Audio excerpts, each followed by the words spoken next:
예, 황교안 한국당 대표가 신년 기자회견을 통해 문재인 대통령과의 1대1 회담을 제안했습니다. 청와대도 구체적인 안을 제안하면 영수회담을 검토하겠다고 밝히면서 성사 여부에 관심이 쏠립니다. 네, 한편 여야 지도부는 설 연휴를 앞두고 역 등을 찾아서 귀성 인사를 하며 설 민심 잡기에 나섰습니다. 최민희 전 국회의원, 이상희 세명대 교수 두 분과 함께 정치권 이슈들 짚어보겠습니다. 예, 어서 오세요. 예, 안녕하십니까? 내일부터 설 연휴입니다. 정치권은 총선 준비에 바쁘죠. 예전에 그런 기억이 있는지 모르겠습니다. 그러니까 대통령이 여야 영수를 불러서 정초에 만나는 그런 장면, 저는 약간 있었던 그런 기억도 있어 보이는데 어제 황교안 대표가 신년 기자회견을 했는데 문재인 대통령과 1대1 영수회담을 제안을 했습니다. 그게 뭐 한두 번 있는 것 제안은 아닙니다만 여러 가지 신경전도 보려고요. 이유가 있다고 보십니까? 어제. 그러니까 우선 총선 앞두고 기선을 제압해야 하니까요. 그리고 대통령을 단독으로 만나면 대통령급이 되는 듯한 착시를 주지 않습니까? 그래서 여러 가지 다목적 포석일 터인데 뭐 저는 청와대에서 긍정적으로 검토해도 무방하다 이렇게 생각합니다. 다만 그러면 나머지 정당들에 대한 배려를 어떻게 할 것인가 이 부분만 좀 잘 조절하면 될 것 같습니다. 그런데 중요한 거는 지금 황교안 대표가 사실 청와대 영수회담을 하려면 이제 실무적인 작업에 들어가야 되는데 그리고 보통은 저렇게 발표할 때 사전에 좀 타진도 해보고 그런 과정 후의 발표는 될 때 하는 것인데 방식을 좀 바꾼 것이거든요. 공개적으로 제안을 한 거예요. 그러니까 청와대는 구체적인 제안을 해주면 긍정적으로 답변하는 정도인 것 같아요. 그렇게 이야기를 했습니다. 네, 그래서 황교안 대표도 긍정적으로 답변한다고 청와대가 밝히니 구체적인 제안을 하고 그리고 나머지 당들에 대해서는 어떤 배려를 했으면 좋겠다. 이렇게 얘기가 되면 정초부터 좀 훈훈한 광경이 연출되지 않을까 싶습니다. 청와대가 안을 받았을 때 또 혹시 받지 않았을 때 황교안 대표가 얻는 것 또 이런 게 있습니까? 제가 그 말씀을 드리려고 그러는데요. 재미난 분석인데 결국 정치는 상상 아니겠습니까? 왜 황교안 대표가 통합신당이라든가 통합연대를 이야기하는 그 와중에 여기에 영수회담을 제기했을까에 대한 문제 하나. 그다음에 청와대가 이걸 받았을 경우, 그러니까 받지 않았을 경우입니다. 이것이 일종의 이제 만약에 받았을 경우를 우리가 상상을 해본다 그러면은 적과의 동침이 가능한 것이죠. 뭐냐 그러면은 보수연대 통합이라든가 굉장히 보수 진영의 상당히 통합적 분위기가 활발하게 움직이고 있습니다. 그래서 역시 뭐 손잡이법을 굳이 이야기하지 않는다 하더라도 황교안 대표가 영수급으로 회담에 적극적으로 청와대가 수용을 한다 그러면은 여기에 대해서 황교안 대표를 견제하는 보수 내의 갈등이 또다시 생길 수가 있습니다. 즉 황교안 대표를 인정하려는 세력, 그렇지 않으려는 세력, 통합에 대한 순수성에 대한 이야기를 반발하는 세력, 또 그걸 취준하는 세력들 이렇게 해서 보수 통합이 상당히 균열될 가능성이 굉장히 높아지는 것이죠. 보수 통합하고도 관련이 있다 이런 관련이 있겠죠. 당연히 그렇지 않겠습니까? 결국 보수를 대표하는 사람이 황교안 대표가 돼야 되는 것이고 거기서 청와대에 가서 대통령과 같이 영수회담을 하는데 그러면 앞으로 보수 통합에 대한 주인은 누가 될 것이냐 이렇게 본다면 황교안 대표가 될 수밖에 없겠죠. 그런 측면에서 적과의 동침이 가능하다는 겁니다. 그러면 그렇게 당내 보수 통합의 주도권을 쥐기 위한 차원에서 이렇게 대통령에게 영수회담을 제안을 하는 거라고 한다면 대통령이 이걸 받아들이겠습니까? 일단 대통령 입장에서 뭐 정무적 판단, 청와대 입장에서 정무적 판단 어떻게 할지 모르겠습니다만 일단 원론적으로 지금 이야기를 하고 있지 않습니까? 어떤 내용이 제기될지 그걸 보고 검토하겠다 이런 건데 제가 말씀드린 것은 정치적 상상력을 통해서 그랬을 경우에 보수 통합에 대한 상당한 균열을 가져올 수 있는 부분이 있고 그걸 통해서 총선의 유리한 국면도 가져갈 수가 있다. 결국 보수가 한 덩어리로 모여지는 부분이 민주당과 청와대 입장에서는 부담스러운 것 아니겠습니까? 그런 측면에서 받아들일 가능성이 있는데 이건 현실적으로 사실상 지금 현재 진행되는 상황을 봤을 때 조금 전에 최민희 전 의원께서도 말씀하시다시피 다른 야당과의 형평성 문제 이런 등등을 고려해야 되기 때문에 현실화되기는 좀 힘들지 않겠느냐 이런 부분인데 그래서 이제 마지막으로 우리가 짚어봐야 될 부분은 그럼 황교안 대표는 왜 그렇게 영수회담을 지금 세 번째 아니겠습니까? 계속 안 됨에도 불구하고 했던 부분들 이런 건데 뭐 탑다운 방식 자체가 국가 지도자들은 상당히 선호합니다. 여기에 대해서 지적하셨다시피 상당히 이게 언론의 포커스가 집중될 수밖에 없고 여기에 따라서 정치적 위상 자체가 그 비중이 커질 수밖에 없기 때문에 그런 건데 더군다나 지금 보수 통합의 작업이 상당히 활발하게 진행되고 있다고 가정한다 그러면은 여기에 대해서 본인에 대한 정치적 위상 그 가치는 올려놓을 필요가 있는 부분이거든요. 그럼 받지 않았을 때는 어떻습니까? 너무 적극적인 결정 제안이었다 이런 비판이 있는 겁니까? 아니면 청와대가 소통을 하고자 하는 어떤 제1야당 대표의 노력을 무시했다 이렇게 전략을 바꿔갈 수도 있는 겁니까? 네, 그 부분도 사실 마찬가지입니다. 황교안 대표 쪽에서는 아마 거절할 수 있을 가능성을 두고 아마 했겠죠. 이런 것들은 아까 말씀드렸다시피 제2항 그 자체가 설날에 밥상머리 민심에 올라갈 수 있는 주제를 하나 올려놓은 겁니다. 지금 보수 통합에 대한 주제가 올라가는데 여기에 대해서 황교안 대표가 영수회담을 주장했다는 것은 밥상머리에 대해서 이야기될 가능성을 두고 본다고 가정에서 본다 그러면은 황교안 대표가 여기에 주도적인 역할을 할 수 있을 것이라는 소위 스토리텔링이 가능한 것이죠. 이런 것들을 전략적으로 고민한 것이다 저는 그렇게 보는 거죠. 예. 사실 이낙연 전 총리와 황교안 대표가 종로에서 만날 것인가 이 부분에 대한 관심도 굉장히 좀 많았거든요. 근데 지금 나오는 이야기를 보면 이낙연 전 총리는 일단 당에서 종로 출마를 계속 제안을 하니까 이걸 좀 수락을 하는 것 같습니다. 황교안 대표는 좀 어떤 결정을 할 거라고 보세요? 일단 제가 보수 쪽이 아니니까 그쪽의 내지도 속에서는 어떤 계산을 할지 잘 모르겠습니다만 이게 그렇게 단순한 문제는 아닙니다. 2012년 총선 때를 저희가 반추하고 반성해 보면 그때 민주당 대표는 한명숙 전 총리였어요. 근데 대권 후보가 아니었고요. 그때 이미 문재인 대통령께서 부산에 출마하면서 대권 후보였습니다. 근데 부산이 굉장히 험지잖아요. 그러니까 거의 부산에 묶여 계셨어요. 그러다 보니 총선 구도가 박근혜 전 대통령은 비대위원장을 하면서 비례대표 11번인가를 받았습니다. 그러니까 비례대표는 운신의 폭이 굉장히 넓잖아요. 그러니까 전국을 돌았는데 구도가 박근혜 전 대통령 후보 깜대 그냥 당대표 구도가 되더라고요. 그러니까 굉장히 불리해져요. 아무래도 대권 후보한테 쏠리게 되니까. 그래서 그것도 정치의 한 현실이기 때문에 황교안 대표가 종로를 선택하는 게 그렇게 단순치는 않습니다. 예. 그런데 다만 황교안 대표와 박근혜 대표, 그때 비대위원장은 예. 차이가 있어요. 왜냐하면 박근혜 비대위원장은 이미 당시에 그 새누리당의 지분을 거의 100% 가지고 있던 사람이었다는 거. 근데 황교안 대표는 사실 지금 지분이 굉장히 불안한 지분이거든요. 그래서 어딘가 험지에 출마해서 당선돼야만 지분이 생겨요. 비례대표를 받게 되면 여전히 불안한 친박의 대리인 정도밖에 안 되는 것이니 지금 고민이 상당히 깊으실 것 같습니다. 그런데 저는 그냥 보수의 특성상 그리고 황교안 대표의 살아온 행적상 좀 안전한 선택 하시지 않을까 싶고 그래서 당선 가능한 험지를 찾아봐라라고 얘기했다는 얘기가 나오고 있지 않습니까? 어제 기자회견에서도 이 부분에 있어서는 사실 뭐 정확하게 답을 내리지를 않았더라고요. 어떤 결정 내릴 거라고 보세요? 제가 아마 지난주에 이 자리에서 그런 얘기를 했을 것 같은데 황교안 대표는 절대 종로 출마하지 않을 것이다. 이런 얘기했는데 사실상 이제 우리가 밥을 지을 때도 뜸을 많이 들이면 안 됩니다.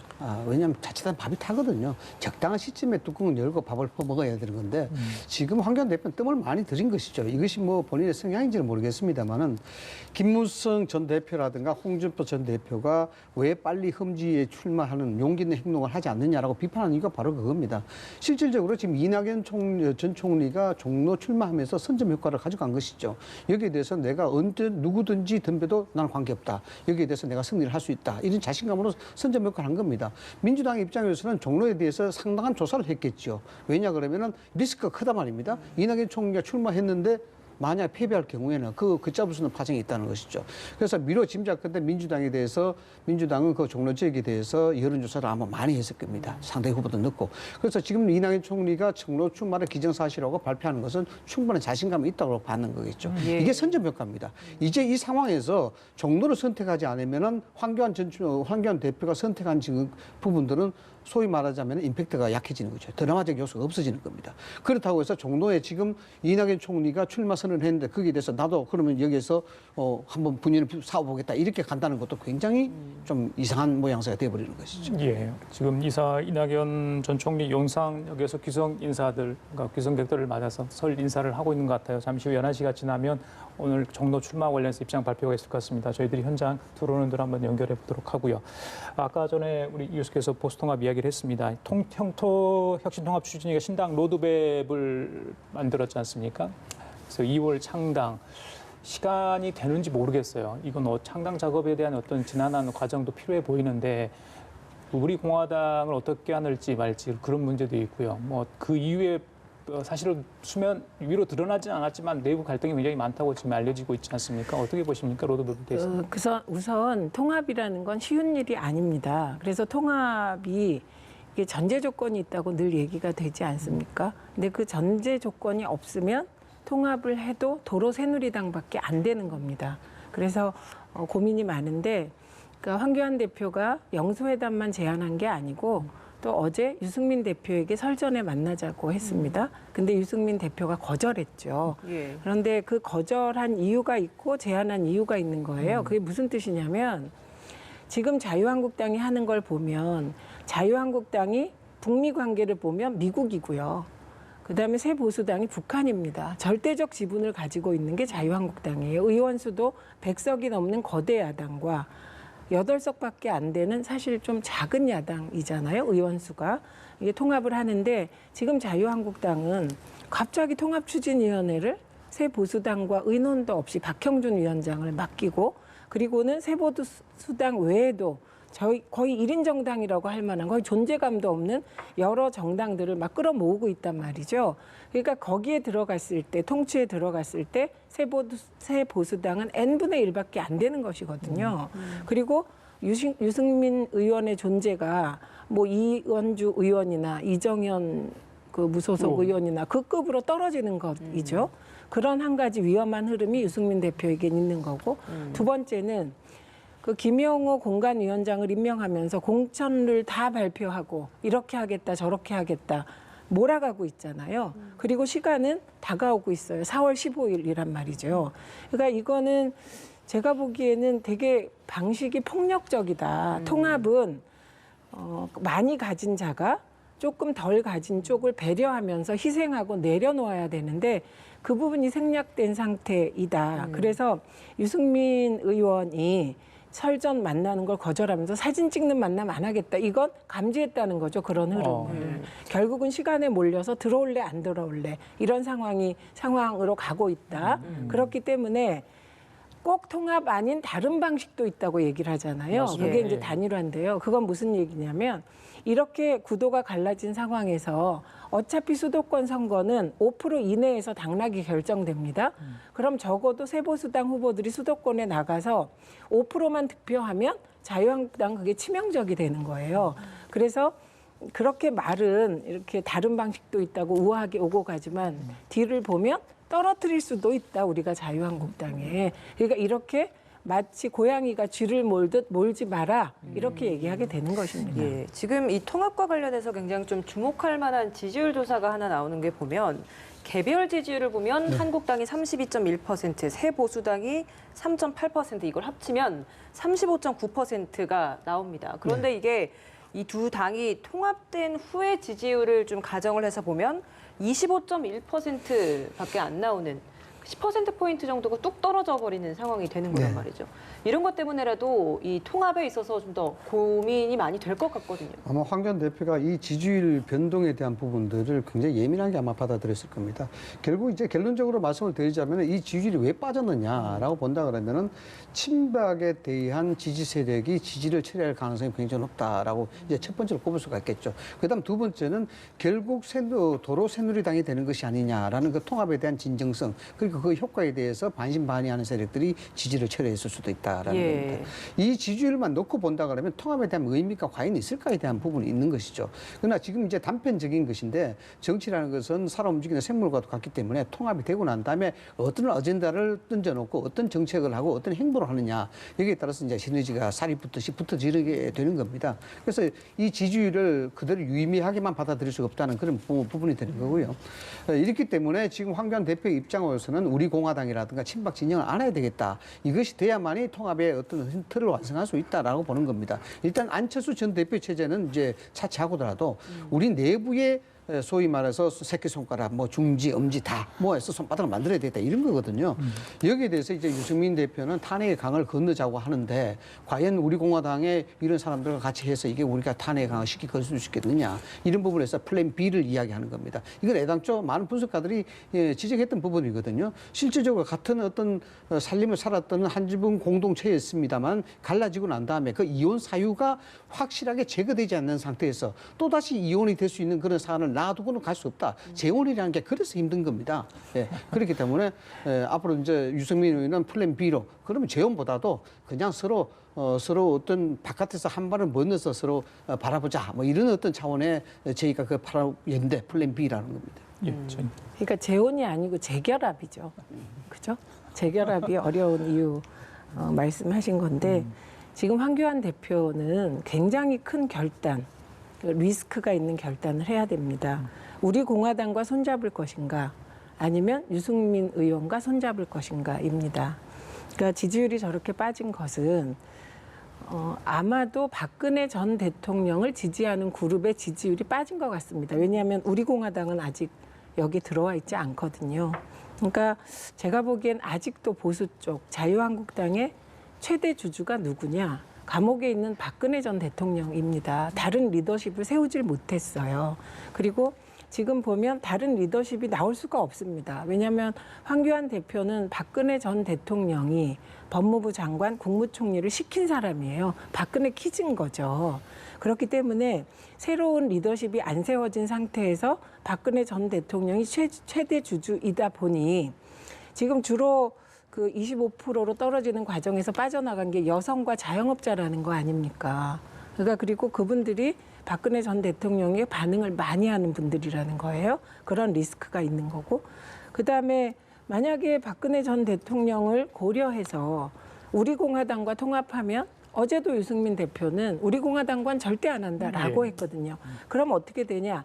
탄핵 반대파의 정당이 되는 거예요. 과거 새누리당도 못 되는 것이죠. 그래서 황교안 대표는 이게 지금 다시 원론으로 돌아오면 보수의 가치를 어떻게 갈 것인가. 아직도 박정희 전 대통령을 보수가 불러내는 이유도 똑같거든요. 보수의 새로운 미래 비전이 없는 겁니다. 그래서 한 번은 결단이 오는데 지금이 황교안 대표에게 과연 우리 공화당이냐 유승민 전 의원으로 대표되는 합리적 보수 세력이냐 예. 귀로에 서 있는 것 같습니다. 시간이 많이 없다 이런 말씀이신 것 같아요. 자, 김용호 한국당 공정관리위원장 어제 공관위원 8명을 임명을 하고 오늘 오전에 첫 회의를 열었습니다. 모두 발언이 있었습니다. 한번 현장 보시고 다시 이야기 좀 나눠보도록 하겠습니다. 들어보시겠습니다. 어렵게 모신 이분들은 두 분이 아직 못 오셨는데 한 분은 해외 출장 중이고 한 분은 경기도에서 지금 올라오고 있는 중입니다. 이분들 한 분 한 분 참 어렵게 모셨습니다. 이분들은 아시다시피 국정의 현장에서 또 교육의 현장에서 또 그리고 사회 봉사의 현장에서 많은 것을 체험하고 많은 것을 느끼고 또 이 나라가 어디로 어떻게 개선해야 될까 하는 것을 다 잘 알고 계신 분입니다. 특별히 오늘의 이 처참한 현실을 어떤 식으로 타개해 나가야 옳은 것인지, 왜 우리는 미래를 잃어가고 있는지 하는 데 대해서 나름대로 각자 뼈아픈 고민과 철학을 가지고 계신 분입니다. 특히 이 나라의 정치가 이렇게 국민의 기대에 충족하지 못하는지, 또 우리 당과 국회의원들은 제대로 역할을 했는지 하는 것을 평소에 많이 생각하고 계신 분들이라고 저는 믿습니다. 이분들을 모시게 된 첫 번째 가장 중요한 이유는 이분들 한 분 한 분 모두가 혁신 공천에 공감을 했기 때문입니다. 대표께서 지금 말씀하신 것처럼 공정한 공천이 되도록 저희 모두 최선을 다할 것입니다. 어떠한 자본과 외부의 압력에도 결코 굴하지 않고 저희들 공정하게, 엄정하게, 그리고 양심을 걸고 최선을 다해 나가서 이 나라의 미래를 되찾고 미래의 희망을 주는 그런 국회의원이 배출되도록 공천 작업에 최선을 임하겠다 하는 말씀을 드립니다. 감사합니다. 네, 다음. 예, 오늘 오전에 한국당 공천관리위원회 첫 회의가 있었습니다. 김영호 위원장의 모두 발언 잠깐 들으셨습니다. 자, 이 교수님, 네. 어제 임명한 8명에 대한 인선 배경을 설명한 것 같아요. 특별히 눈에 띄는 분 있습니까? 아무래도 김세현 여의도연구원장과 불출마 선언했던. 그다음 박완서 사무총장이 사무총장. 들어갔다는 부분. 이런 건 뭐 형식적으로 우리가 느낄 수 있는 것이 결국 뭐 양측을 다 배려한 것이 아니냐라고 봐야 되는 것이죠. 양측은 네, 어디를 일단 뭐 당 측에 소위 이제 박완서 의원 같은 경우에는 친박 진영의 어떤 그 색깔이 많이 묻어 있는 분이고 김세현 원장 같은 경우에 뭐 일론에 이미 보도가 됐습니다만 실질적으로 불출마를 선언하면서 황교안 대표 체제를 원색적으로 비난하고 또 여기에 대해서 상당한 논란이 있었던 그런 인물 아니겠습니까? 이런 걸 본다 그러면은 지금 형식적으로 나타나는 것은 공천 실무의 총괄적 책임은 김영호 공관위원장이 갖고 있으나 공천 실무를 할 때는 실질적으로 외부에서 선임된 그런 공관위원들보다는 당의 사정을 잘 아는 박한석 의원이라든가 김세현 의원의 영향력이 상당히 미칠 수 있다라고 봐야 되겠죠. 그런 과정 가운데 조율하고 협의하고라는 그런 순서를 밟게 됩니다만 혹여 여기에 대해서 자칫하면 두 사람의 충돌로 갈등의 소지가 또 불거질 수도 있는 문제 이런 문제가 있습니다. 예. 다만 지금 공관위원장 김영호 공관위원장의 소위 그 말의 톤이라든가 그 세기로 봐서는 김영호 공관위원장은 이번 공천 작업에 정말 충심으로 다하겠다는 그런 의지가 좀 느껴집니다. 왜냐 그러면은 정치가 말을 많이 앞세울 수도 있는 부분이 있는데 그것이 부정적으로 볼 수도 있겠습니다만은 이 공천 작업은 보수 통합을 가지고 이야기하는 사람들의 기대가 많이 묻어 있는 작업이기 때문에 여기에 대해서 미래에 대한 이야기도 하고 정말 운명이라는 얘기도 하고 TK에 대한 어떤 전체적인 변화도 이야기하고 있거든요. 이건 뭐냐 그러면은 내가 돌아와서 갈 수 있는 다리 자체를 끊어버리겠다라고 이야기하는 겁니다. 그래서 그런 어떤 결기로 봐서는 상당한 폭의 공천 작업이 이루어지기는 물갈이 바람이 있지 않겠냐고 보는데 문제는 명분입니다. 그 명분은 뭐냐 그러면은 공천 작업에 매년 느끼는 부분입니다만은 투명하게 여기에 승부할 수 있는 룰을 어떻게 만들 것인가라는 부분입니다. 옛날같이 보수 정치 시대 같으면은 실질적으로 전략 공천을 해서 그 지도부가 책임지는 그런 모습 하면 아주 이유는 간단합니다만 지금은 보수 정치가 하고 집단 지도 체제 아니겠습니까? 그런 상황에서 이 공천에 대한 룰이 적합하냐 적합하지 않느냐 승복되느냐 승복되느냐 않냐 이 부분이 갈등의 소지로 계속 남아있겠죠. 예, 자율성이 어느 정도 보장이 되겠습니까? 이게 황교안 대표가 관여를 안 했다 인선에 그런 이야기를 어제 김영호 위원장이 했는데 그냥 그렇게 말하지만 보십시오 관여를 안 했나 관여 안 하면 안 되는 겁니다.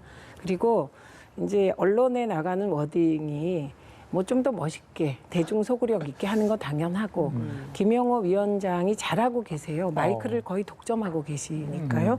그러나 그럼에도 불구하고 공천장에 도장을 찍는 사람은 공천관리위원장이 아닙니다. 당대표예요. 그렇기 때문에 당대표의 의사를 존중하지 않으면 안 되는 겁니다. 그럼 또 갈등이 일어나거든요. 그래서 한마디로 공천관리위원장은 때론 당대표의 칼이 되고 때론 당대표에게 아주 충실한 그런 위치가 되는 것이죠. 이게 분명하고요. 저는 제일 눈에 띄는 사람이 조희진 전 의정부 지검장이에요. 예. 그분인데 이분이 미투를 최초로 처리하다가 잘못 처리해서 후배 여검사들한테 굉장히 그 불신을 받은 분이에요. 이분이 의정부 지검장이었거든요. 그리고 주광덕 의원과 고대 동기인 것으로 알고 있습니다. 그러니까 이런 분을 왜 했을까? 정말 여성에 대한 배려는 하지 않나?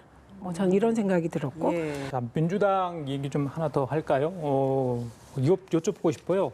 임종석 전 비서실장 어떻게 됩니까? 정당 연설 나와서 물론 불출마 이야기를 했는데 계속해서 이해찬 대표는 나오라고 이렇게 종용을 하고 있는 겁니까?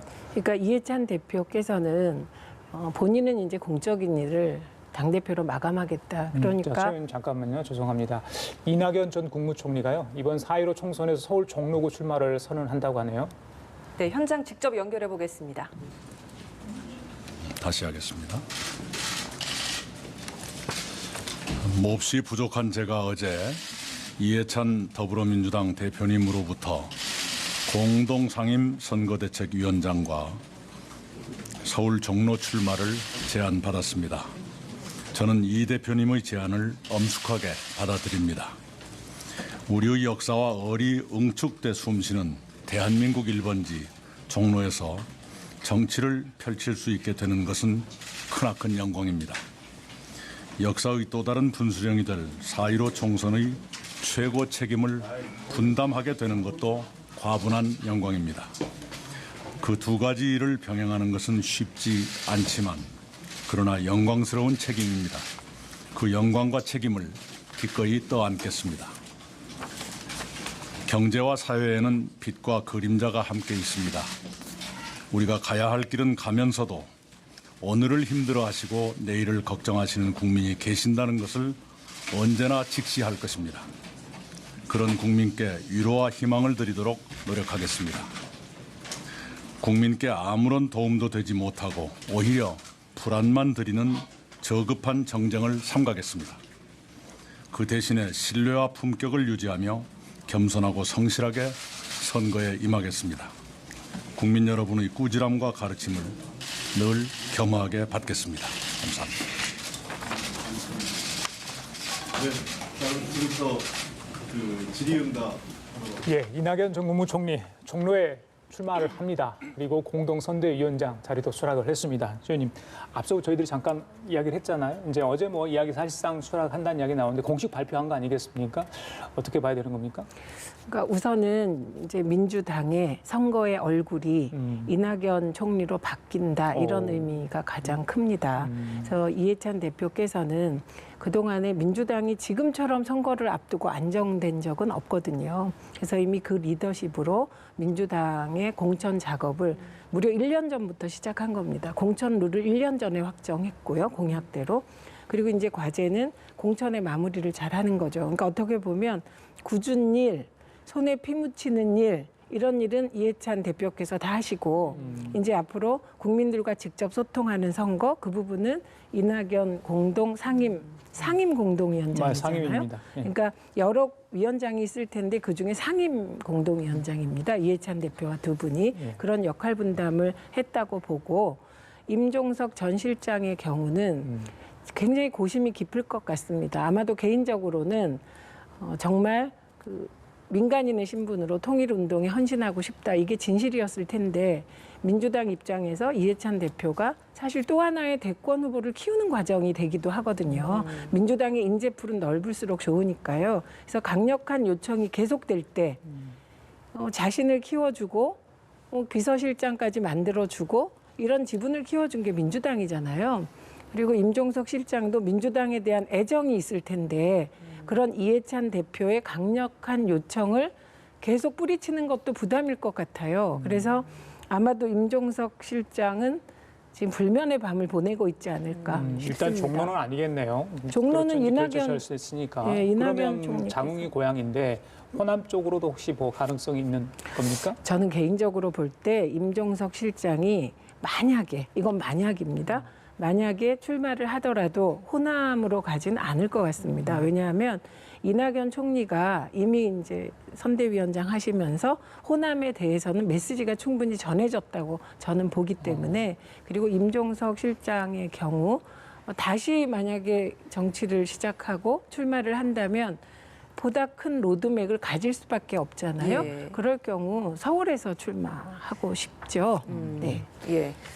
이낙연 총리의 종로 출마 앞으로 좀 정치 총선에 어떤 판도가 좀 예상이 되십니까? 일단 민주당의 입장으로서는 전 보수 진영에 있는 사람으로서 참 부럽습니다. 왜냐 그러면 투톱 체제가 굉장히 안정되게 가고 있는 거고 이쪽은 상대적으로 그런 전열이 정비가 되지 않습니다. 내치는 이해찬 대표가 하고 바깥에서 얼굴은 이낙연 전 총리가 하고 뭐 이런 어떤 역할 분담이 뚜렷이 됐다는 데서 참 부럽다는 생각을 하고요. 과연 종로에 사과나무를 한국당이 심을 수 있을까에 대한 부분은 상당히 좀 퀘스천 마크로 남을 수밖에 없어요. 여기에 지금 아까 말씀을 드렸다시피 황교안 대표가 여기에 그럼 나도 출마하겠다 이러는 것도 지금 모양이 이상해져 버린 상황이고 또 이낙연 총리를 이길 수 있는 그런 거물 또는 어떤 신인 이런 사람이 나와야 되는데 과연 그에 마땅한 사람이 있느냐 여기에 대해서 굉장히 많은 딜레마가 있다라는 것이고 정치 1번지라는 정치적 상징성 이 부분들을 한국당이 이러저러한 이유로 놓쳐버린 데 대해서 굉장히 많이 안타깝다라는 그런 생각이 됩니다. 선거는요 2등이 없습니다. 이겨야 됩니다. 이게 말이 뭐냐 그러면은 이길 수 있는 전략이 충분히 가져야 된다는 것인데 이낙연 전 총리 같은 경우에 대중적 이미지도 있지만 여기에 정세균 전 총리가 가져왔었던 기반이 여기에 분명히 있습니다. 그렇기 때문에 여기에 대해서 여론조사를 해봤을 때 흠지가 아니다라고 판단을 했을 거예요. 다시 말씀을 드리자면 공동선대위로 전국을 돌아다녀도 괜찮다. 이런 이 정도 판단을 했을 겁니다. 예, 열심히 해도 예전에 오세훈 전 시장도 그런 좀 안 좋은 사례가 있었죠. 네, 제가 그것을 이제 말씀드리려고 하는데요. 뭐냐 그러면은 그런 밑에 기초적인 자산이 있다는 겁니다. 그래서 괜찮다라고 판단을 판단했다라고 보는 게 민주당이 판단했을 겁니다. 제 생각에. 그러면 오세훈 전 시장은 왜 거기서 패배했을까? 기초 자산이 없었어요.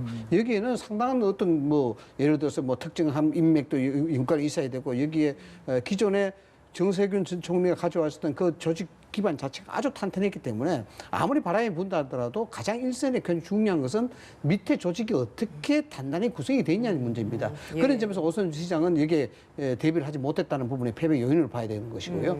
그다음 뭐 외성적인 연수도 있으면 그다음 중요한 것은 임종석 실장입니다. 임종석 실장이 2개월 만에 지금 번복하게 되는 그런 셈이 되는데요. 만약 출마를 하게 된다면 출마하게 되면. 과연 그 당시에 왜 그러면은 여기에 불출마를 이야기했을까? 이 부분이 진짜 설명이 돼야 되겠죠.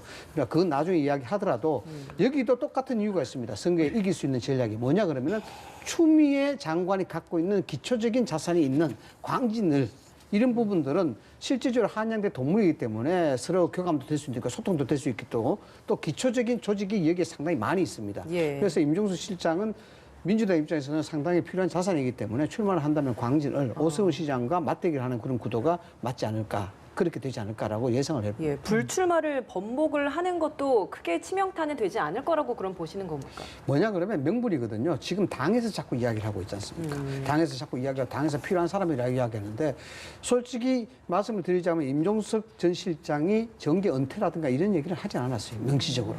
그런 것들은 돌아올 수 있는 가능성이 여전히 많이 남겨놨죠. 여기는 뭐 오늘 아침 보수 언론이 공석변보 지나니까 이제 머리를 내미는구나 이렇게 표현도 하고 있습니다만 뭐 큰 지장은 아마 없을 걸로.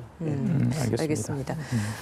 다른 이야기 좀 해보도록 하겠습니다. 뭐 물론 공천과 관련된 이야기이긴 한데 민주당 내에서 지금 하위 20%의 현역 의원들에 대해서 이제 28일 날 그 명단을 비공개로 통보를 한다라는 이야기를 했는데 이를 두고 뭐 공개를 해야 되는 것이 아니냐 뭐 이런 이야기도 있습니다.